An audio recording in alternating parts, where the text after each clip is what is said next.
है क्वेश्चन में कि पूछा है कि थर्ड सेल में कितने नंबर ऑफ ऑर्बिटल हो सकते हैं, ये क्वेश्चन में पूछा है। तो देखो थर्ड सेल है, तो थर्ड सेल में क्या होता है, थर्ड सेल में अब पहले देखना पड़ेगा कितनी सबसेल है। इसको थर्ड सेल में होती है, इसका इलेक्ट्रॉनिक बिना जब लिखते हैं 3s 3p और 3d होता है, 3f नहीं होता है। इसमें 3 सबसेल होती हैं, 3 सबसेल होती हैं।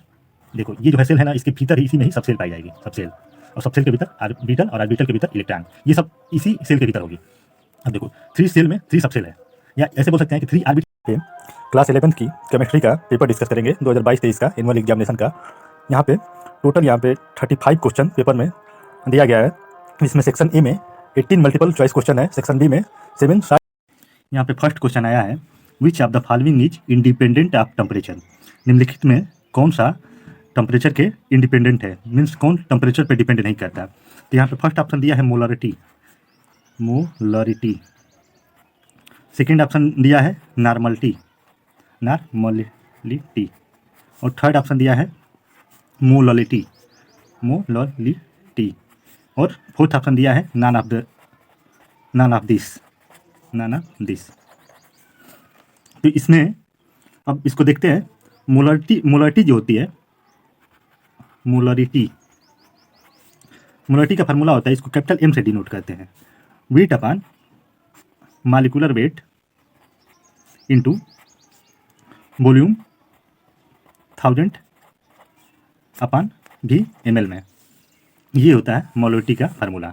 तो मोलरिटी जो होती है वॉल्यूम पे डिपेंड करती है, मोलरिटी वॉल्यूम पे डिपेंड करती है, और वॉल्यूम जो होता है टेम्परेचर पे डिपेंड करता है। तो ये वॉल्यूम और टेम्परेचर का रिलेशन है इसमें, तो ये ऑप्शन मोलरिटी नहीं होगा। और नॉर्मलिटी क्या होती है, नॉर्मलिटी बराबर होता है weight upon equivalent weight into 1000 upon volume millilitre में। नॉर्मलिटी को कैपिटल M से डिनोट करते हैं। तो नॉर्मलिटी भी वॉल्यूम डिपेंडेंट है, ये भी वॉल्यूम डिपेंडेंट है, तो ये भी ऑप्शन नहीं होगा। अब नेक्स्ट है मोललिटी, ये मोललिटी को स्मॉल m से डिनोट करते हैं। इसका फार्मूला होता है wait upon molecular weight into 1000 upon, यहाँ पर वेट रहता है, सॉल्वेंट का वेट रहता है, तो यहाँ पे वॉल्यूम नहीं रहता है, तो इसलिए ये टेम्परेचर डिपेंडेंट नहीं होती है। तो मोलरिटी जो होती है टेम्परेचर डिपेंडेंट नहीं होती, तो ये ऑप्शन सही हो जाएगा। कौन सी जो होती है टेम्परेचर के इंडिपेंडेंट है, तो मोलरिटी जो होगी टेम्परेचर डिपेंडेंट होगी। नॉर्मलिटी जो होती है ये भी वॉल्यूम डिपेंडेंट होती है, इसलिए ये भी टेम्परेचर डिपेंडेंट होगी। जबकि मोललिटी जो होती है इसमें वॉल्यूम नहीं आता है, इसमें वेट आता है, सॉल्वेंट का वेट आता है केजी में। इसमें मोललिटी का फार्मूला होती है सॉल्यूट के मोलों की संख्या अपॉन सॉल्वेंट के मोलों की संख्या केजी में, और ये इतना पार्ट जो होता है वेट अपॉन मॉलिक्यूलर वेट, इतना पार्ट जो होता है ये मोल कहलाता है, तो ये जो होती है टेम्परेचर डिपेंडेंट नहीं होगी क्योंकि इसमें वॉल्यूम नहीं आ रहा है, तो यही ऑप्शन सही हो जाएगा। अब क्वेश्चन नंबर 2 पूछा है, number of molecule in a drop of water, weight इसका दिया है 0.05 ग्राम। मीन्स पूछा है कि एक वाटर की ड्रॉप है, ये जो है वाटर की एक ड्रॉप है, ये इसका वेट दिया है, कितना दिया है 0.05 ग्राम दिया है। इसमें नंबर ऑफ मॉलिक्यूल बताना है, ये ऑप्शन दिया है 4 ऑप्शन दिया है, इसमें पूछा है कि कितने नंबर ऑफ मॉलिक्यूल होंगे, मतलब कि इसके इतने वेट में इसके कितने नंबर ऑफ मॉलिक्यूल होंगे। तो इसको सॉल्व करते हैं। तो मोल का फार्मूला होता है mole equal to weight upon molecular weight होता है, और मोल का एक और फार्मूला होता है, एक मोल बराबर होता है 6.023 इंटू 10⁻23 मॉलिक्यूल, मतलब कि एक मोल में इतने मॉलिक्यूल होते हैं। इसको एवोगैड्रो नंबर बोलते हैं, इसे Na से डिनोट करते हैं। अब क्वेश्चन में दिया है, इसका वेट दिया है, इसको मोल में कन्वर्ट कर लेते हैं। वाटर का जो ड्रॉप है इसकी वेट दिया है 0.05 ग्राम दिया है, तो ये इसका वेट हो गया। और वाटर का मॉलिक्यूलर वेट कितना होता है 18 होता है, ये होता है H2O, तो ऑक्सीजन 16 होता है और प्लस हाइड्रोजन, एक हाइड्रोजन का एक मॉलिक्यूल है 2 एटम से मिलकर बना है, तो 1 × 2 बराबर 16 + 2 = 17। तो अब इसका मालिकुलर वेट हो जाएगा 18 हो जाएगा। इसको सॉल्व कर लेते हैं। 5 इसको ऐसे सॉल्व करेंगे, 5 इंटू 10⁻⁻2 कर देंगे। ये पॉइंट हटाएंगे तो इधर -2 आ जाएगा, अपन 18 कर देंगे। ये हो गया इसका मूल हो गया। अब हमें पता चल गया कि 0.05 ग्राम में वाटर के ड्रॉप में इतना हमारे पास इसका मोल है। तो मोल को मॉलिक्यूल में कन्वर्ट करेंगे। अब हम मोल को मॉलिक्यूल में कन्वर्ट करेंगे। हम पता है कि एक ड्रॉप है जिसका वेट है 0.05 ग्राम। इसमें मोलों की संख्या हमें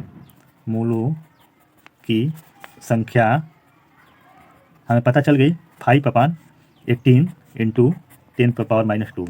अब इसमें मॉलिक्यूल की संख्या निकालनी है, तो इसमें हम क्या करेंगे कि एवोगैड्रो नंबर से मल्टीप्लाई करेंगे। एवोगैड्रो नंबर इतने होता है 6.023 इंटू 10⁻23 से हम क्या करेंगे कि इसको मल्टीप्लाई कर देंगे। तो क्या आएगा, अब इसको मल्टीप्लाई करते हैं तो हमें मॉलिक्यूल की संख्या निकल जाएगी। वाटर मॉलिक्यूल की संख्या वन ड्रॉप में, तो ये हुआ 5/18 इंटू 10⁻⁻2 इंटू 6.023 इंटू 10⁻23। अब ये यहाँ से 3 बार में कटेगा। ये हो गया 3, और 5 में 3 से डिवाइड करेंगे जब हम, तो कितना आएगा, जब ये 3 से डिवाइड होगा तो ये आ जाएगा 1.6 के ऑलमोस्ट आ जाएगा। और ये 10⁻23 है और ये 10⁻⁻2 है, तो यहाँ से ये क्या होगा कि 23 में से 2 घट जाएगा, तो हो जाएगा 10⁻21 हो जाएगा। तो देखते हैं इसमें से कौन सा ऑप्शन मैच खाता है। तो इसमें ये ऑप्शन सेकेंड ऑप्शन मैच खाता है। इतने मालिक्यूल 1.672 इंटू 10⁻21 मालिक्यूल, तो इसका ये ऑप्शन सही हो जाएगा। तो ऐसे ये सॉल्व होगी। अब नेक्स्ट क्वेश्चन नंबर 3 देखते हैं। यहाँ पे आया है, how many unpaired electron are present in ground state of phosphorus, iron, ferrous ion, iron 2+ और क्लोराइड आयन। इसमें अनपेयर्ड इलेक्ट्रॉन बताना है। ये ऑप्शन दिया है, ऑप्शन ए, ऑप्शन 1, 2, 3, 4। इसमें कितने अनपेयर्ड इलेक्ट्रॉन बताना है। फास्फोरस में कितना अनपेयर्ड इलेक्ट्रॉन होगा, Fe2+ में कितना अनपेयर्ड इलेक्ट्रॉन होगा, और क्लोराइड आयन में कितना अनपेयर्ड इलेक्ट्रॉन होगा ग्राउंड स्टेट में, ये बताना है। तो सबसे पहले क्या करते हैं कि इसका इलेक्ट्रॉनिक विन्यास लिखते हैं। फास्फोरस का एटॉमिक नंबर होता है 15, और इसका एटॉमिक नंबर होता है आयरन का 26 होता है, और क्लोराइड का एटॉमिक नंबर होता है 17 होता है। इसमें से 2 इलेक्ट्रॉन बाहर निकल गए हैं, तो इसका होगा 24 हो जाएगा। इसमें इलेक्ट्रॉन की संख्या 24 हो जाएगी, और इसमें एक इलेक्ट्रॉन ऐड हो गया है। क्लोराइड माइनस का मतलब हो गया है कि ये किसी से एक इलेक्ट्रॉन लिया है, तो इसमें 17 की जगह पे इसमें इलेक्ट्रॉनों की संख्या हो जाएगी 18 हो जाएगी। अब इसका इलेक्ट्रॉनिक विन्यास लिखेंगे। फास्फोरस का होगा 1s2, 2s2, 2p6, ये 10 हो गया टोटल। अब 3s2 और 3 कितना 3p3 होगा। तो ये जो हो गया ये इनर सेल हो गई, और ये जो हो गई दोनों ये आउटर सेल हो गई। अब देखते हैं इसका आयरन का लिखते हैं। इसका 1s2, 2s2, 2p6, 3s2, 3p6, उसके बाद 4s2, उसके बाद कितना हो गया 2 2 4 10, और ये 10 20 हो गया।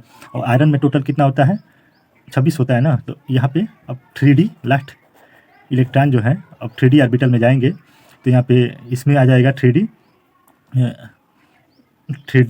इसमें से 3d6 होना चाहिए। बस यहाँ पे 2 इलेक्ट्रॉन बाहर निकल गया है, तो यहाँ पे होगा 3d4 होगा। अब क्या होगा कि अब इसका क्लोराइड आयन का लिखते हैं। तो क्लोराइड आयन का होगा 1s2, 2s2, 2p6, 3s2, 3p ये 10, और ये 12 हो जाएगा, और ये 3p यहाँ पे 6 हो जाएगा, क्योंकि क्लोरीन का इलेक्ट्रॉनिक विन्यास इसका एटॉमिक नंबर 17 होता है। तो यहाँ पे 3p5 आना चाहिए, प्लस ये एक इलेक्ट्रॉन यहाँ से ले लिया है, तो इसका एटॉमिक नंबर इसमें इलेक्ट्रॉनों की संख्या 18 हो गई है, तो इसलिए यहाँ पे 3p6 होगा। अब देखते हैं कि इसमें अनपेयर्ड इलेक्ट्रॉन कितने हैं। तो अब यहाँ पे सबसे पहले फास्फोरस का देखते हैं। फास्फोरस के लास्ट सेल में कितने हैं। लास्ट सेल जो है 3 जो है ये सेल को शो करेगा, ये 3 जो है सेल को शो करेगा। देखिए यहाँ पे 3 का मतलब हो गया है कि 3 जो है ये सेल है, और एस पी जो है इसमें, एस और पी जो है इसमें सब सेल हैं। और इस सब सेल में एक ऑर्बिटल होता है जिसका शेप होता है गोलाकार। और पी सब सेल में 3 ऑर्बिटल होते हैं जिसका शेप होता है डम्बलकार होता है। ये गोलाकार होगा और ये डम्बलाकार होगा ऐसे। अब देखते हैं इसमें 3 ऑर्बिटल हो गए, इसमें 1 ऑर्बिटल हो गया। और इसमें 2 इलेक्ट्रॉन है, 2 इलेक्ट्रॉन इसमें फिल कर देते हैं। एक ऑर्बिटल में मैक्सिमम 2 इलेक्ट्रॉन रह सकते हैं। अब इसमें फिल करते हैं, इसमें 3p 3 इलेक्ट्रॉन है। पहले सब ऑर्बिटल फिल हो जाएगा ऑन के नियम के अनुसार, सब में अयुग्मित इलेक्ट्रॉन भर लेते हैं। तो इसमें टोटल जो है लास्ट ये जो है ऑर्बिटल है, ये जो कोष है, इसमें सब में 3 इलेक्ट्रॉन है, तीनों अनपेयर्ड है। तो इसमें अनपेयर्ड इलेक्ट्रॉन की संख्या हो जाएगी 3 हो जाएगी। फास्फोरस में अनपेयर्ड इलेक्ट्रॉन की संख्या 3 हो जाएगी। अब आयरन में देखते हैं, आयरन के लास्ट इलेक्ट्रॉन जो है ये 3 सेल के डी सब सेल में इंटर किया है। तो इसमें अनपेयर्ड इलेक्ट्रॉन की संख्या देखते हैं। तो इसमें जब हम इस आयरन का अनपेयर्ड इलेक्ट्रॉन की संख्या लिखेंगे तो इसको ऐसे लिखेंगे 3d, ये डी ऑर्बिटल है, डी सब सेल में 5 ऑर्बिटल होते हैं, 1 2 3 4 5, 1 2 3 4 5। ये डी सब सेल है, 3d है, 3 सेल का डी सब सेल है, डी सब सेल में 5 ऑर्बिटल है और इसमें 4 इलेक्ट्रॉन फिल कर लेंगे। तो इसमें अनपेयर्ड इलेक्ट्रॉन की संख्या कितनी हो जाएगी? अनपेयर्ड इलेक्ट्रॉन की संख्या 4 हो जाएगी। जब यहाँ पे एक और इलेक्ट्रॉन फिल कर लेंगे तो ये अनपेयर्ड नहीं होगा, ये पेयर्ड हो जाएगा, बट इसमें अनपेयर्ड इलेक्ट्रॉन की संख्या 4 हो जाएगी। अब ये देखते हैं कोलाइड आयन में, देखते हैं ये लास्ट सब सेल के में कितने अनपेयर्ड इलेक्ट्रॉन हैं। तो यहाँ पे देखते हैं ये कोलाइड आयन है, इसमें टोटल 18 इलेक्ट्रॉन है। इसका इलेक्ट्रॉनिक विन्यास जब लिखे थे तो इसमें लास्ट सेल में ऐसे आया था, 3p6 आया था। अब इसका हम इलेक्ट्रॉन को ऑर्बिटल में लिखते हैं, जैसे कि ये 3 सेल है, 3 नंबर ये सेल को डिनोट करता है। अब 3 सेल में यहाँ पे 2 सब सेल हैं, इस सब सेल और p सब सेल। सेल को हम ऑर्बिट भी बोलते हैं, ऑर्बिट, और सब सेल को हम लोग सब ऑर्बिट बोलते हैं, सब ऑर्बिट। इसमें कंफ्यूज नहीं होना है, इसको भी सब ऑर्बिट बोलेंगे, सब ऑर्बिट। अब एक सब सेल में, इस सब सेल में 1 ऑर्बिटल होता है, और पी सब सेल में 3 ऑर्बिटल होते हैं। और इस सब सेल में जो ऑर्बिटल होगा इसका शेप होता है गोलाकार होता है। पी सब सेल में जो ऑर्बिटल होंगे इसका शेप जो होता है डम्बलाकार होता है। इसका शेप जो होता है, 3 ऑर्बिटल जो होते हैं डम्बल आकार के होते हैं। ये प्लेन पे डिपेंड करता है, XYZ प्लेन के अनुसार इसको डिवाइड किया गया है। तो अब इसमें देखते हैं, इसमें अनपेयर्ड इलेक्ट्रॉन लिखते हैं। तो इसमें अनपेयर्ड इलेक्ट्रॉन लिखेंगे तो 3s2, पहले इस ऑर्बिटल लिखेंगे, इस ऑर्बिटल, उसके बाद p ऑर्बिटल होगा, p ऑर्बिटल में 3, p सब सेल में 3 ऑर्बिटल होंगे। अब देखिए इसमें 2 इलेक्ट्रॉन फिल कर दिए क्योंकि यहाँ पे 2 इलेक्ट्रॉन फिल है।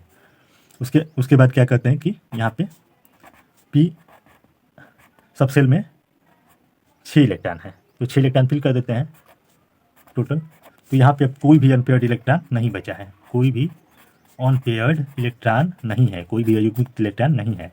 तो यहाँ पे 0 हो जाएगा, अनपेयर्ड इलेक्ट्रॉन की संख्या 0 हो जाएगी। इस तरह से इसमें कौन ऑप्शन सही होता है? फास्फोरस में हम देखे थे कि 3 अनपेयर्ड इलेक्ट्रॉन था, और आयरन 2+ में देखे थे, Fe2+ में 4 अनपेयर्ड इलेक्ट्रॉन था, और क्लोराइड आयन में 0 अनपेयर्ड इलेक्ट्रॉन था। तो ये ऑप्शन सही हो जाएगा। अब ये 4 नंबर क्वेश्चन देखते हैं। ये बहुत इंटरेस्टिंग क्वेश्चन है। इसमें पूछा है कि total number of orbital associated with third shell be, मतलब कि थर्ड सेल में टोटल कितने नंबर ऑफ ऑर्बिटल हो सकते हैं। तो सबसे पहले ये देखो, पहले ये समझ लो, सेल होता है, कोई सेल होती है, सेल के भीतर सब सेल होता है, और सब सेल के भीतर ऑर्बिटल होते हैं, ऑर्बिटल, और ऑर्बिटल के भीतर इलेक्ट्रॉन होते हैं, इलेक्ट्रॉन। एक ऑर्बिटल में अधिकतम 2 इलेक्ट्रॉन रह सकते हैं। तो देखो ये हुआ हमारा, यहाँ पे पहले एटम होगा, एटम के भीतर सेल होती है। ये हमारे पास कोई एटम है, एटम के भीतर ये न्यूक्लियस है, इसमें होता है प्रोटॉन प्लस न्यूट्रॉन होता है, और न्यूक्लियस के बाहर जो होती है सेल होती है। ये जो है 1 नंबर की सेल है, अब इसके बाहर एक और सेल बना देते हैं, तो ये हो गई 2 नंबर की सेल होगी। इसके बाहर एक और सेल बना देते हैं, तो ये हो गई 3 नंबर की सेल हो गई। अब ये पूछा है क्वेश्चन में कि पूछा है कि थर्ड सेल में कितने नंबर ऑफ ऑर्बिटल हो सकते हैं, ये क्वेश्चन में पूछा है। तो देखो थर्ड सेल है, तो थर्ड सेल में क्या होता है, थर्ड सेल में अब पहले देखना पड़ेगा कितनी सब सेल है। इस थर्ड सेल में होती है, इसका इलेक्ट्रॉनिक विन्यास जब लिखते हैं 3s 3p और 3d होता है, 3f नहीं होता है। इसमें 3 सब सेल होती हैं, 3 सब सेल होती हैं। देखो ये जो है सेल है ना, इसके भीतर ही इसी में ही सब सेल पाई जाएगी, सब सेल, और सब सेल के भीतर ऑर्बिटल और ऑर्बिटल के भीतर इलेक्ट्रॉन, ये सब इसी सेल के भीतर होगी।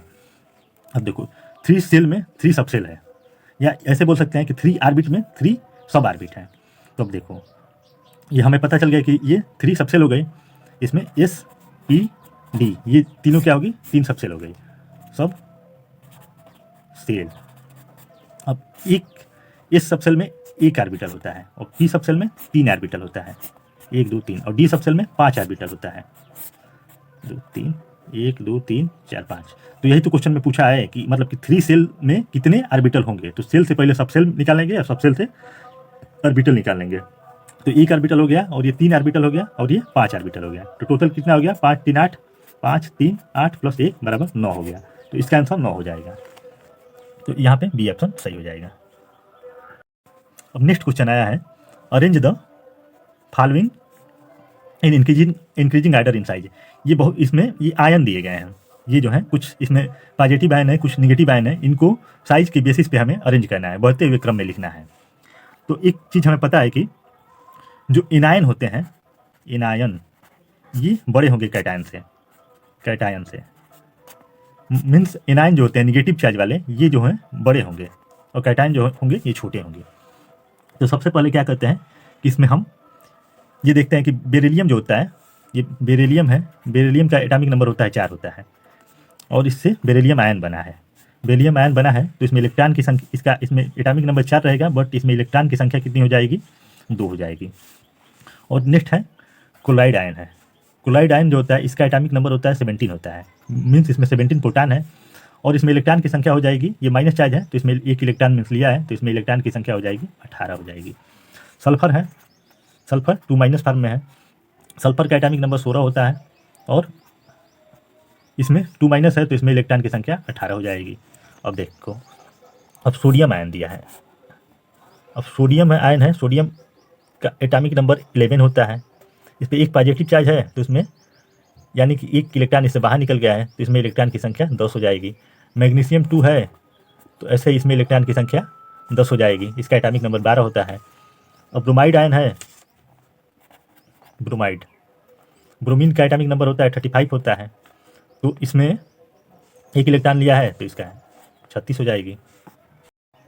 अब ये पीरियाडिक टेबल होता है, जैसे कि पीरियाडिक टेबल होता है, ये जो होता है पीरियाडिक टेबल, इसमें इधर जो होता है एस ब्लॉक होता है, ये एस ब्लॉक होता है, एस ब्लॉक, और ये जो होता है पी ब्लॉक होता है, पी ब्लॉक, और ये जो होता है डी ब्लॉक होता है, और ये जो होता है एफ ब्लॉक होता है नीचे, एफ ब्लॉक।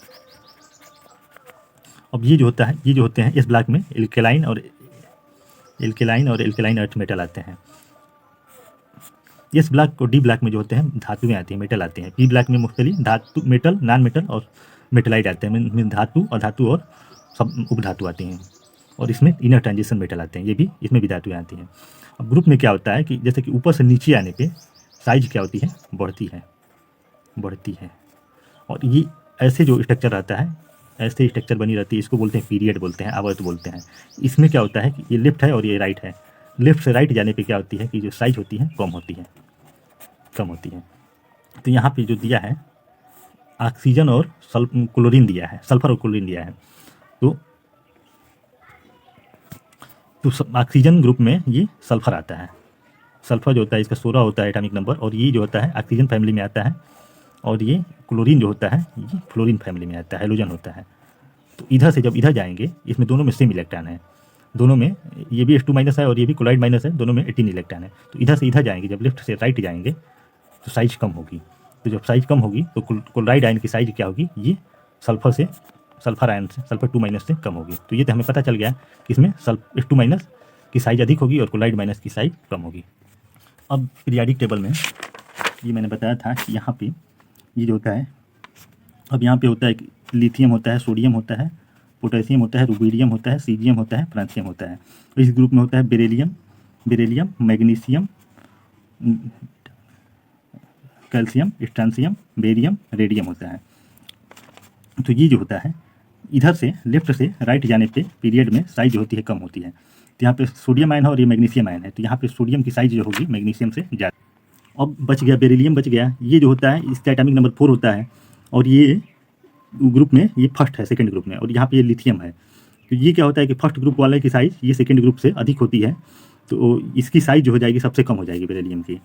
तो इस तरह इसको इंक्रीजिंग आर्डर में करेंगे तो सबसे पहले बेरिलियम आएगा, उसके बाद मैग्नीशियम आयन आएगा, उसके बाद सोडियम आयन आएगा, उसके बाद क्लोराइड आयन आएगा, उसके बाद सल्फर आयन आएगा। तो इस तरह से ये इंक्रीजिंग आर्डर ऑफ साइज है।